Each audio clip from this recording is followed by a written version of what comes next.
Bonjour à tous, voici l'épisode 21 sur Star Wars Shatterpoint, consacré, vous l'aurez compris, aux sorcières de Dathomir, extension SWP-07, qui sortira le 4 août prochain. Et commençons tout de suite par les statistiques et les capacités des unités.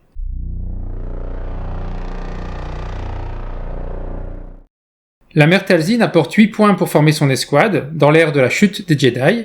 Elle apporte 3 points de force. C'est une unité principale avec un seul personnage, et Mère Talzin est un nom unique. Ses mots-clés sont dathomirien, utilisateur de la force et sœur de la nuit. Elle a 10 points de vigueur et 3 points de résistance, soit 30 points de vie. Talzin a 4 capacités, une tactique, une active, une réactive et une innée d'identité. La capacité tactique Ténèbres obscurcissantes permet à un autre personnage dathomirien allié de foncer. La capacité active Main manipulatrice, qui coûte 2 forces de base, oblige un personnage ennemi à porter 4 à foncer. Alors c'est cher, mais c'est intéressant si ce personnage a l'état contraint, car il prendra alors 3 dégâts de force. La capacité réactive Drain de vie permet à un personnage allié dathomirien de faire un soin, s'il a donné des dégâts à un ennemi lors d'une attaque. Et enfin la capacité innée d'identité Colère de la mère supérieure permet à Talzin de foncer et de faire une attaque à distance avec 5 dés, si un ennemi a blessé une autre unité alliée. Donc c'est un bon moyen de se venger si elle est à portée. Passons à Savage Opress. Il coûte 4 points d'escouade et est dans l'ère de la chute des Jedi. Il n'apporte pas de points de force. C'est une unité secondaire avec un seul personnage. Ses mots-clés sont dathomirien, utilisateur de la force, alliance séparatiste et Sith, ce que n'a pas ou plus le Seigneur Maul. Il a 10 points de vigueur et 2 points de résistance, soit 20 points de vie. Savage a 5 capacités, 2 actives et pas moins de 3 réactives. Fureur des ténèbres qui coûte 2 forces, mais qui permet de donner jusqu'à 5 dégâts à une unité ennemie à portée 2 sans qu'elle puisse se défendre.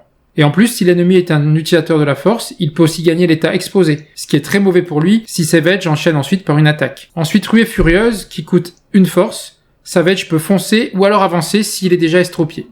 Monstre surpuissant. Savage a systématiquement 2 dés d'attaque en plus contre un personnage ennemi principal, donc ce sera ses cibles de choix. Et ensuite, la douleur est une faiblesse. Savage a en permanence protection et inébranlable, donc 1 dégât en moins au pool de dégâts qu'on lui fait subir, et en plus insensible à la première percussion.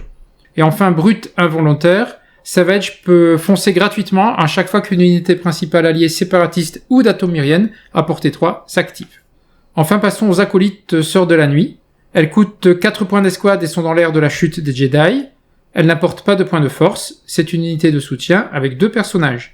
Leurs mots-clés sont acolyte, dathomirien, sœur de la nuit et soldat. Elles ont 7 points de vigueur et 2 points de résistance, donc 14 points de vie. Les acolytes ont 4 capacités, une active, une réactive et 2 innées. On commence par progression acrobatique qui coûte 1 force. Les personnages de l'unité peuvent sauter et ensuite gagner un pion accroupi. Tir coordonné. Les acolytes donnent un état exposé à la cible d'une attaque d'une autre unité dathomirienne si cette cible est à portée 5 d'une des acolytes. Ombre et ténèbres, si l'unité a un pion accroupi, les personnages ajoutent 1 dé en défense à distance. Et notez que ça marche par exemple contre Gar Saxon qui ignore les pions accroupis, mais qui ne pourra pas ignorer le dé ajouté par cette capacité. Enfin, chasseur nocturne, si un personnage de l'unité attaque à distance une unité engagée avec un autre personnage dathomirien allié, elle ajoute alors 2 dés d'attaque.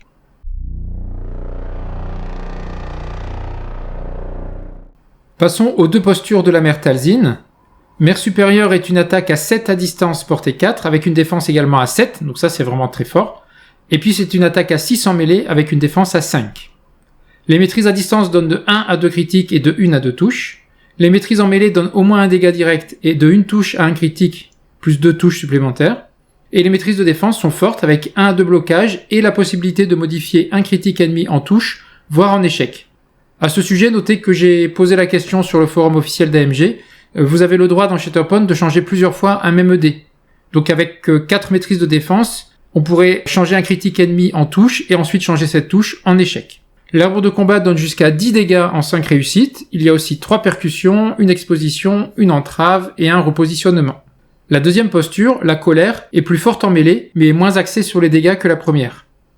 En effet, l'attaque est à 6 à distance portée 4 avec une défense à 5, tandis qu'en mêlée, on est à 7 en attaque avec une défense à 6.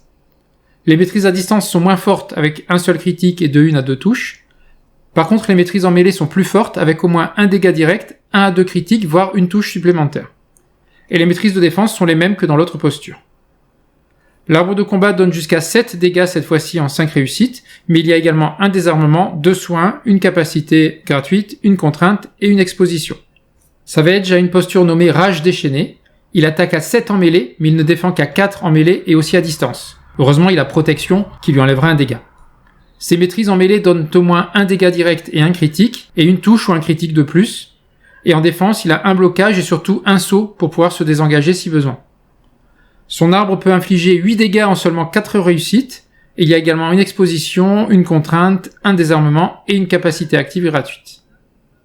Les acolytes peuvent attaquer à distance portée 5 avec 6 dés grâce à leur arc, et elles défendent à 5.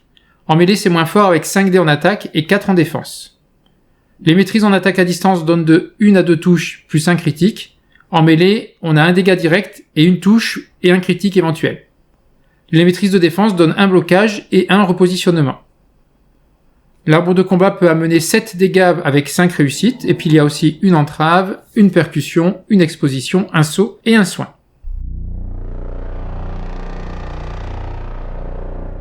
Alors que penser de cette extension des sorcières de Dathomir ? On a une Myrtalzine avec 2 belles postures, capable de forcer un ennemi à bouger, ça c'est assez spécifique. Et on a aussi un Savage Opress plutôt solitaire, qui va se concentrer qu'à lui-même, très violent mais avec une défense faible. Et puis des Sœurs de la Nuit en soutien, qui peuvent soutenir à distance les alliés dathomiriens, et bien se défendre également à distance. Et puis donc les différents moyens d'exposer et de contraindre les ennemis avec ces 3 unités peuvent faire quand même des dégâts importants. Donc ça me semble être une très belle escouade. Donc j'ai hâte de la voir. Comme d'habitude, n'oubliez pas de vous abonner à la chaîne ou de nous rejoindre sur Discord ou TikTok. Je vous ai mis tous les liens dans la description de la vidéo. Merci.